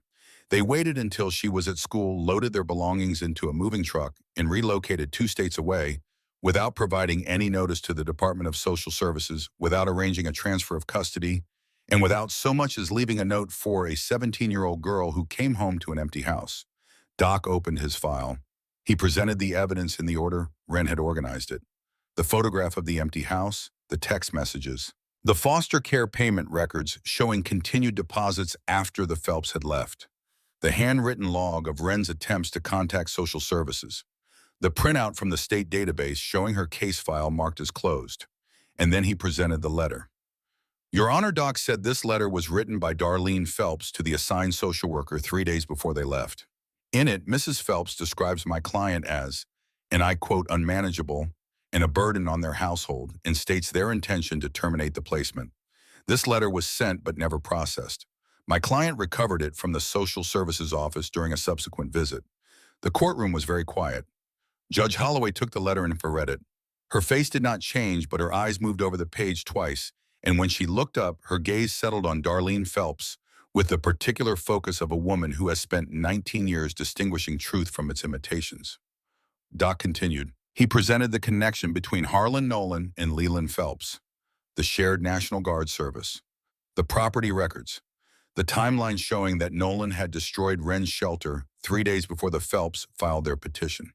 The affidavit Nolan had signed swearing that he had discovered a minor living in unsafe conditions, an affidavit that omitted the fact that he personally created those unsafe conditions by destroying the shelter and threatening a 17-year-old girl. What we have here, Your Honor, Doc said, is not a case of concerned foster parents seeking to reunite with a child they lost. What we have is a coordinated effort between two individuals with a pre-existing relationship to manufacture a legal pretext for regaining custody of a minor for the purpose of financial exploitation. Rowland objected. Judge Holloway overruled her. Rowland objected again. Judge Holloway removed her reading glasses and looked at the Phelps attorney with an expression that conveyed without words that further objections would not improve her client's position. The Phelps attorney shifted strategy. She called Leland Phelps to the stand where he delivered a rehearsed statement about how much he and Darlene missed Wren and how worried they had been. He spoke about the difficulty of relocation and the confusion of the foster care system and how things had fallen through the cracks. He used the phrase, "We love that girl," twice. His eyes were dry both times. Under Doc's cross-examination, the performance unraveled. Doc asked Leland to describe Wren's bedroom in the Phelps home. Leland could not remember what color the walls were. Doc asked him to name Wren's teachers. Leland could not name one. Doc asked him to describe any birthday celebration, any holiday gathering, any single moment of genuine family life that included Wren during the 3 years she had lived under their roof. Leland Phelps sat in the witness chair and opened and closed his mouth like a fish pulled from water. His attorney asked for a recess. Judge Holloway denied it. It was at this point that Wren asked to speak. Doc turned to her with a slight question in his eyes. This was not part of the plan. The plan was for Doc to present the evidence, make the legal arguments, and let the documentation speak for itself. Wren addressing the court directly was a risk. She was 17. She was not trained in legal procedure. She could say something that the Phelps attorney would use against her. Wren met Doc's eyes and nodded once. Doc turned to the bench. "Your Honor, my client would like to address the court." Judge Holloway looked at Wren over the top of her reading glasses. The judge's expression was neutral, but there was something behind it, a flicker of interest. The attention of a woman who had spent 2 decades listening to attorneys speak on behalf of children and understood that sometimes the most important voice in the room was the one that had not yet been heard. "You may proceed," Judge Holloway said. Wren stood.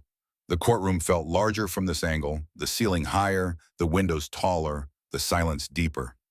She could feel the Phelps watching her from across the aisle. She could feel Doc's steady presence beside her.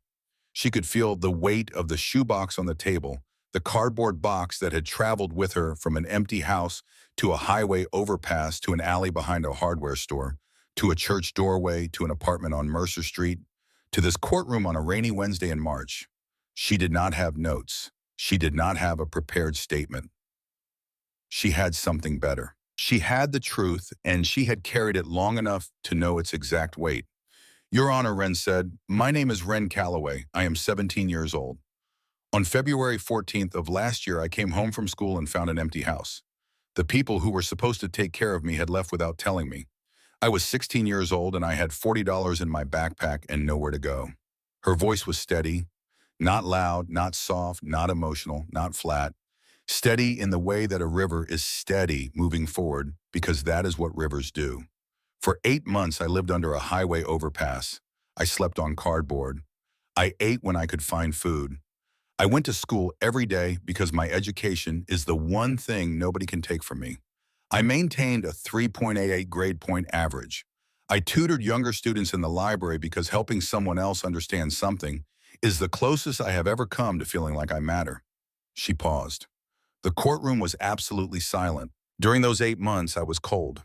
I was hungry. I was scared every single night.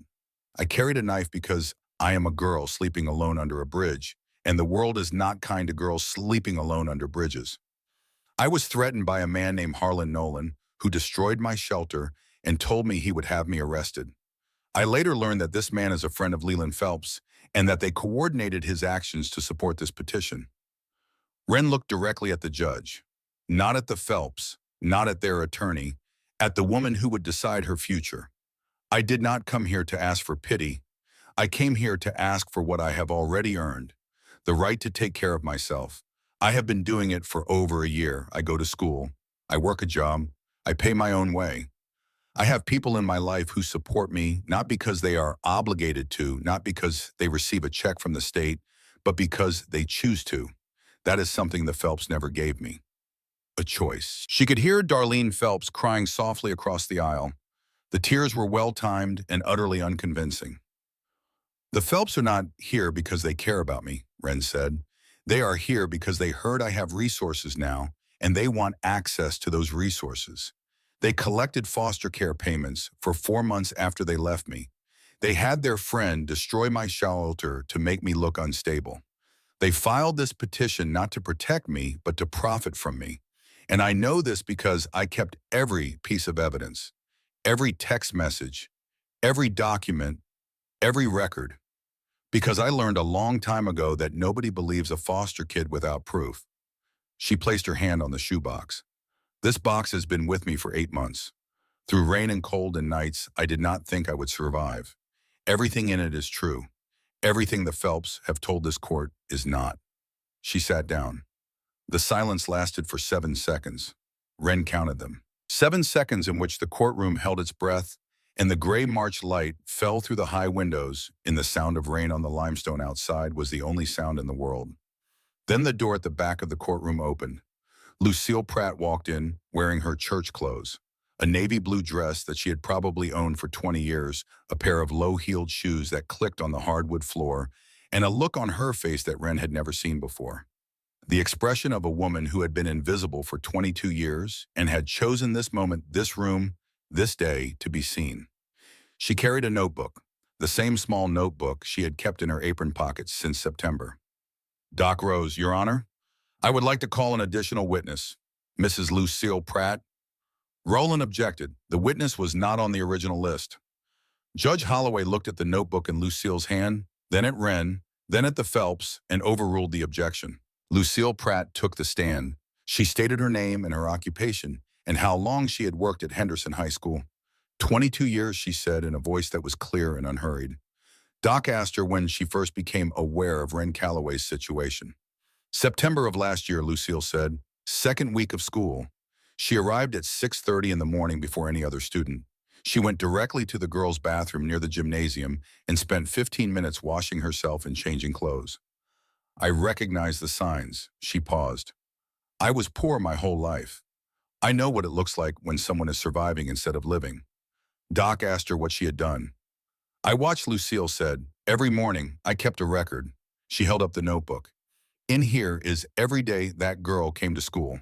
What time she arrived, what condition she was in, whether she looked like she had eaten, whether she had bruises or cuts, whether her clothes were wet from sleeping in the rain.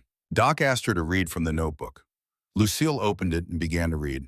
Her voice was measured and factual, carrying the authority of someone who documented what she saw because she understood that seeing was not enough.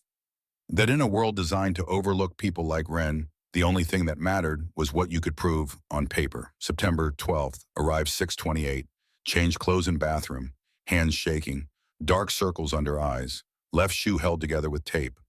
September 19th, arrived 6:31, wet hair, wet jacket, rained overnight, ate 3 servings at lunch. October 3rd, arrived 6:25, bruise on left forearm, fading approximately 1 week old. Consistent with falling or being grabbed, not consistent with self-infliction. She read for 4 minutes. Entry after entry. A daily chronicle of a girl surviving on the margins of a system that was supposed to protect her, witnessed by the one person in the building whose job made her invisible enough to see everything. When Lucille finished reading, she closed the notebook and looked at Judge Holloway. I have cleaned that school for 22 years, Lucille said. I have seen a lot of children walk through those doors. Some happy, some struggling, some carrying things no child should carry. She paused. I have never in 22 years seen a child more abandoned than Wren Calloway. And I have never seen a child fight harder to keep going. She came to school every single day. Every single day. In the rain, in the cold, when she had not eaten, when she had nowhere to sleep. She came because she understood something that most adults forget, that education is the door, and she was not going to let anyone close it on her. Lucille turned her gaze to the Phelps. It was a brief look, no more than 3 seconds, but it carried the accumulated weight of 22 years of watching children be failed by the people who were supposed to care for them.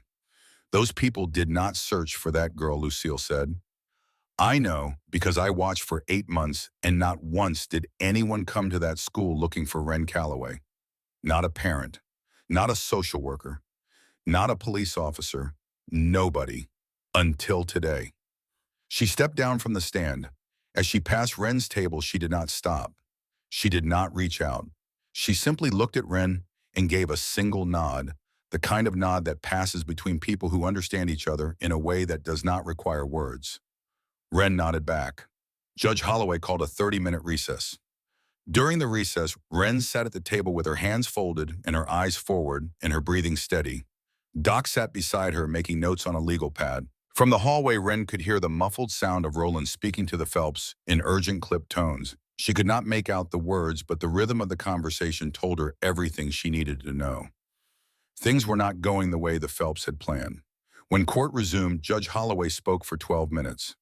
Her voice was calm and precise, the voice of a woman who had weighed evidence for 2 decades and knew exactly what the scales told her. She addressed the Phelps petition first.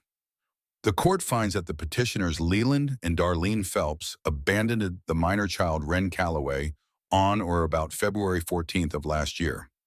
The evidence presented, including the petitioner's own written correspondence, text messages, and the testimony of Mrs. Lucille Pratt, establishes a clear and deliberate pattern of abandonment followed by a coordinated attempt to reassert guardianship for financial gain. The petition for emergency guardianship is denied. Darlene Phelps made a sound, a small choked noise that might have been genuine distress or might have been the sound of a performance reaching its final act. Leland sat motionless, his face the color of old cement. Furthermore, Judge Holloway continued, the court is referring the matter of continued foster care payment collection and the coordinated affidavit of Harlan Nolan to the district attorney's office for investigation of potential fraud and conspiracy charges. The court recommends immediate action. She turned to Ren. Regarding the petition for emancipation filed by Ren Calloway, the court has reviewed the evidence of the petitioner's independent living situation, her academic record, her employment, and the support network she has established. The court finds that Ren Calloway has demonstrated by clear and convincing evidence the ability to manage her own affairs. The petition for emancipation is granted. Judge Holloway removed her reading glasses and looked at Ren directly. In 19 years on this bench, I have heard many young people speak about their circumstances. I have rarely heard anyone speak with the clarity and composure you demonstrated today. The court wishes you well. She struck the gavel once. The sound echoed through the room like the period at the end of a very long sentence. Outside the courthouse, the rain had stopped. The clouds were breaking apart and patches of blue showed through like windows opening in a gray wall. The limestone steps were wet and gleaming in the late morning light. Bear stood at the bottom of the steps, alone. Not 200 bikers, not a show of force. Just one man, enormous and gray-bearded, and wearing his leather vest over a flannel shirt, standing on the sidewalk with his hands in his pockets and his eyes on the courthouse door. When Ren came through that door, Bear looked at her face and saw everything he needed to know. He did not ask how it went. He did not speak at all. He opened his arms, a gesture that looked almost strange on a man that large, as if a mountain had decided to offer shelter, and Ren walked into them. She pressed her face against the leather of his vest and felt his arms close around her, heavy and warm, and for exactly 10 seconds she allowed herself to be held by someone who expected nothing in return. 10 seconds, she counted them. Then she stepped back and wiped her eyes with the back of her hand and looked up at the man who had brought 200 people to a church parking lot because a girl he had never met had jumped into a river. Thank you, Ren said. Bear cleared his throat. The sound was like gravel shifting. Do not thank me, he said. You did that yourself. He put his hand on her shoulder just for a moment, the way a father puts his hand on a child's shoulder when there is something he wants to say but the words are too big for his mouth. Then he let go and stepped back. Jolene is waiting at the clubhouse. Bertie made food. You should eat. They walked to his truck in silence. Bear drove the way he did everything with unhurried authority, one hand on the wheel, his eyes on the road. Ren sat in the passenger seat with the shoebox on her lap and watched the town slide past the window. The hardware store on 5th Street where she had spent a night behind the dumpster. The Methodist church where she had slept in the doorway. The gas station on Route 9 where she had washed her face in the bathroom. The road that led to the overpass where she had lived for 8 months. The overpass she could not see from here, but could feel the way a person feels an old wound when the weather changes. At the clubhouse, Jolene was waiting outside. She stood by the door with her arms crossed and her face unreadable, and when Ren got out of the truck, Jolene looked at her for a long moment. Then Jolene said, "I wish someone had done that for me when I was 16. And Ren understood that this was the highest praise Jolene Harding knew how to give. The weeks between the hearing and graduation passed with the quiet momentum of water flowing downhill. Spring arrived in fits and starts, cold mornings giving way to warm afternoons, trees budding along Mercer Street, the river losing its winter fury and settling into a gentler current. Ren continued her routine. School, work, study. The rhythm of it felt different now, lighter. Not because the work was easier, but because the weight she carried had been redistributed. She still budgeted every dollar. She still walked to school in the early morning dark. She still sat in the third row and turned in assignments on time and tutored freshmen in the library. But the knife stayed in a drawer now. The sleeping bag, what was left of it, was folded in the back of the closet as a reminder she looked at sometimes, but no longer needed. She slept through the night most nights, and when she did not, she sat at her kitchen table with the overhead light on and her chemistry textbook open and read about molecular bonds until the anxiety passed. Doc called in April with news. The district attorney had opened an investigation into Leland Phelps and Harlan Nolan. Nolan's property records revealed a pattern of displacing homeless individuals from land he owned, and the Phelps were facing charges in 2 states for foster care fraud. The system that had failed Ren was finally belatedly turning its machinery in the right direction. In May, Ren received a letter. It came in a thick envelope with a university seal embossed on the flap, and she held it in her hands for 5 minutes before opening it because she had learned that the moment before you open, something can be more powerful than what is inside. Full scholarship, tuition, room, board, and books. The admissions committee had flagged her application a 3.8 GPA maintained under circumstances that most adults could not have survived and had offered her one of 12 merit scholarships awarded that year. She called Jolene first, then Doc, then Bertie, then Stitch, who shouted loud enough that Ren had to hold the phone away from her ear. She texted Sadie, who responded with a string of exclamation points that filled the entire screen. She did not call Bear. Instead, she drove to the clubhouse and walked inside and found him at the long table in the main room, the same table where Jolene had told her about sleeping behind a laundromat in Austin. Bear was reading a newspaper and drinking coffee from a mug that looked like a thimble in his enormous hand. Ren put the letter on the table in front of him. Bear picked it up and read it. His face did not change. His gray eyes moved across the words with the same deliberate pace he brought to everything. When he finished, he set the letter down and looked at Ren. "Full ride," he said. "Full ride," Ren confirmed. Bear nodded. He picked up his coffee and took a long sip. Then he set the mug down and said, "We were going to cover your housing and food and transportation through school. You remember, I remember." "Well," he said, "looks like you will not be needing that." He paused. "But the offer stands if you ever do." There was a silence between them. The kind of silence that is not empty but full the way a room is full when it contains 2 people who understand each other. "I want to pay back the $5,000, Ren said, the money Jolene put in the account. I used some of it for groceries and supplies in the first few weeks. The rest is untouched." Bear leaned back in his chair. The chair creaked under his weight. "You negotiated that deal in a church parking lot 4 months ago. I remember the terms. You said it was a loan, and I meant it." Bear studied her for a long time. Then he shook his head slowly, not in disagreement, but in something that looked like wonder. "Pay it back whenever you are ready," he said. "No rush, no interest." He stood and extended his hand. Ren shook it. His grip swallowed hers entirely. "Congratulations, kid. You earned every word on that page." Graduation was held on the 2nd Saturday in June on the athletic field behind Henderson High School. The morning was clear and warm, the sky a deep, unbroken blue, a June day bright enough to make you believe the world might actually be a decent place if you catch it at the right angle. Ren wore her cap and gown and sat in the second row with the other graduating seniors arranged alphabetically. Calloway put her near the front. She could see the stage clearly, the podium and the microphones and the row of chairs where the principal and the school board members sat. She could see the bleachers filled with families and friends, a sea of faces and cameras and hand-lettered signs. She could see the back rows. They had come on their motorcycles, of course. The rumble of 200 engines arriving in formation had caused a momentary disruption in the parking lot. Parents and grandparents turning to stare as the bikes rolled in and lined up along the far edge of the field with military precision. The riders dismounted and removed their helmets and sunglasses and walked to the bleachers in a group that parted the crowd by sheer presence. They filled the last 6 rows. Men and women in leather vests and clean shirts, their patches visible. Their faces scrubbed, their posture carrying the particular formality of people who do not attend formal events often, but understand how to show respect when it matters. Bear sat in the center of the back row. Jolene sat beside him with Sadie between them. Bertie sat on Bear's other side, her reading glasses perched on her nose.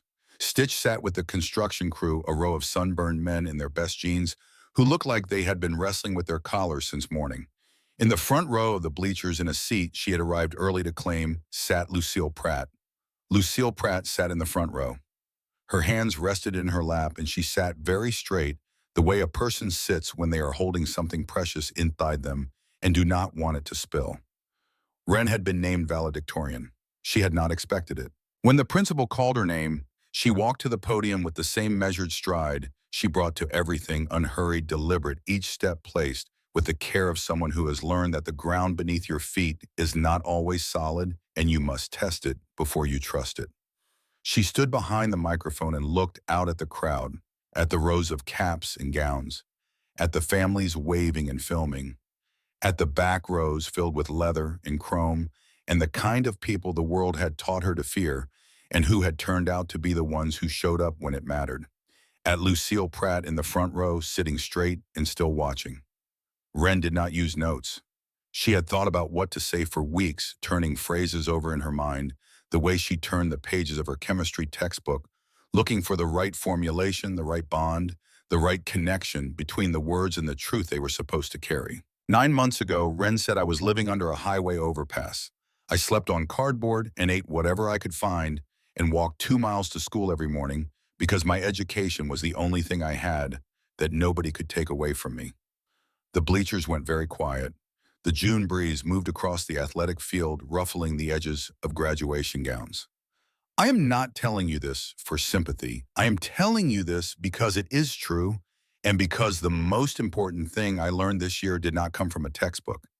It came from the people who showed up. She looked at Lucille. A woman I never spoke to spent 8 months making sure I had soap and supplies in a school bathroom every morning. She never said a word about it. She never asked for thanks. She just did it day after day because she saw a kid who was struggling and she decided that seeing was not enough. She looked at the back rows. A group of people I had never met rode 200 motorcycles to a church parking lot on a freezing Saturday morning because a stranger had done something that mattered to someone they loved. They gave me a place to live. They gave me a tree. They gave me a phone number to call at 3 in the morning if I was scared. They did not ask me to become one of them. They only asked me to become myself. She paused. The silence was complete. In chemistry, we learn about bonds, the forces that hold atoms together. Covalent bonds, where atoms share electrons. Ionic bonds, where opposites attract. The whole physical world is held together by connections between things that are too small to see. She looked down at her hands on the podium, the hands that had gripped a drowning girl in a freezing river, the hands that had held a knife in the dark under a bridge, the hands that had carried a shoebox full of evidence through 8 months of survival. People are like that too, Wren said. We are held together by bonds we cannot always see, by the woman who stocks the bathroom without being asked, by the man who offers a giant and pays you fairly and says same time next Saturday, by the lawyer who fights for you because it is right, by the girl who brings you a textbook wrapped in plastic because she remembers you lost yours in a river, by the 200 people who show up on a cold morning and say you are not alone anymore. She looked up. I spent a long time believing I was alone. I spent a long time believing that kindness was something other people received, and I watched from the outside. I was wrong. Kindness is not a limited resource. It is not something that runs out or gets used up or has to be earned. It is a choice. And every person who chose to show up for me this year proved that one choice can change a life. She took a breath. So here is what I want to say to everyone sitting in these chairs today. You are going to walk out of here and into a world that is complicated and difficult and sometimes cruel. You are going to see the people who are struggling, people who are invisible, people who are surviving under bridges you drive over without looking down. And when you see them, you are going to have a choice. You can keep driving, or you can stop. She stepped back from the podium. I am standing here today because people stop, and she returned to her seat. The applause started slowly, the way large things start building from a scattering of individual sounds into a wave that moved through the bleachers like weather. The back rows stood first, 200 bikers rising to their feet in a single motion, their applause carrying across the field like the rumble of distant engines. Then the rest of the bleachers followed, then the graduating class, then the teachers and administrators on the stage.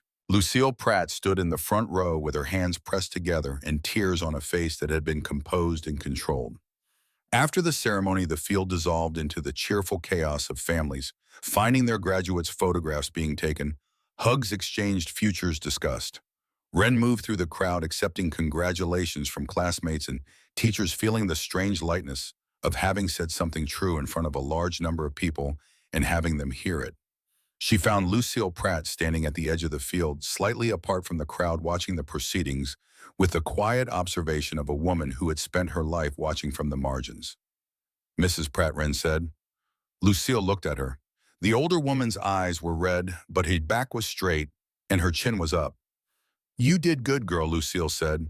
And that was all she said, because they had long ago established that the most important things between them did not require many words. They stood together for a moment in the June sunlight, a 17-year-old graduate and a 63-year-old custodian, two people who understood each other in the particular way that people understand each other when they have both been invisible and have chosen despite everything to see.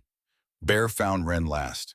The crowd had thinned, and the afternoon sun was getting low, and most of the families had migrated to their cars. He walked across the empty field with something tucked under his arm, his boots leaving prints in the grass. Got something for you, Bear said. He held out a leather vest, not a club vest with patches and insignia and the full weight of membership. Something different. The leather was new, dark brown, supple and unlined. On the back, where a club patch would go, a single emblem had been sewn. Not the club's name, not their logo. A word stitched in plain white thread against the brown leather. Protected. And beneath it in smaller letters, Callaway. Bear held the vest out to Ren. She took it and ran her fingers over the stitching. You do not need to become one of us, Bear said. His voice was rough. He cleared his throat and it did not help. You do not need to ride or prospect or any of that. This is not about the club. This is about something simpler. He paused. Wherever you go, whatever you do, if you ever need us, 200 people will come. No questions, no hesitation, no matter how far. You call and we ride. Ren held the vest against her chest. The leather was warm from Bear's hands. The stitching was clean and precise, the work of someone who had taken their time because the thing they were making mattered. This is how family works, Ren said softly, echoing the words Jolene had written on a piece of paper in a church parking lot 7 months ago. Bear nodded. His gray eyes were bright, and he did not trust his voice, so he simply put his hand on Ren's shoulder one more time. Briefly, the weight of it steadying and warm. Then he turned and walked back to his motorcycle, his boots crunching on the gravel parking lot, and Ren watched him go. 3 days later, Ren Callaway loaded a duffel bag and 2 boxes into the back of a truck that Stitch had loaned her for the drive to the university. The apartment on Mercer Street was clean and empty, the key left on the kitchen counter with a note for the building's owner, thanking him for the months of shelter. She drove through town in the early morning light, past Henderson High School, where a custodian was already at work inside, past the Baptist Church on Dawson Avenue, where a pastor had once given her a blanket and a bag of groceries, past the hardware store on 5th Street and the Methodist Church on Elm Street, and the gas station on Route 9, places that mapped the geography of the hardest year of her life. She turned onto Route 9, heading north, and drove over the bridge that crossed the Coldwater River. The old mill bridge was visible upstream, its rusted railing patched with new steel, where a section had given way on a Saturday afternoon in October. Below it, the river flowed wide and calm in the summer warmth, sunlight dancing on the surface, the current carrying leaves and small branches downstream toward the old mill dam. She drove past the overpass. She could see the concrete pillars from the road, the same pillars she had strung a tarp between 8 months ago. The same pillars she had leaned against in the dark, listening for footsteps, gripping a knife she kept in her pocket. Someone had cleared the area. The brush was cut back, and the gravel was clean, and there was no trace of the girl who had lived there. Wren did not slow down. She did not stop. She pressed the guy in, and the truck carried her forward over the bridge, past the overpass, past the river, past the town, and the road opened up ahead of her, straight and long, running north toward a horizon she could not yet see, but was no longer afraid of reaching. On the passenger seat beside her, folded neatly on top of the dented shoebox, the brown leather vest with its single white word caught the morning light. Protected. Wren Calloway drove on. Behind her, the town grew small in the mirror.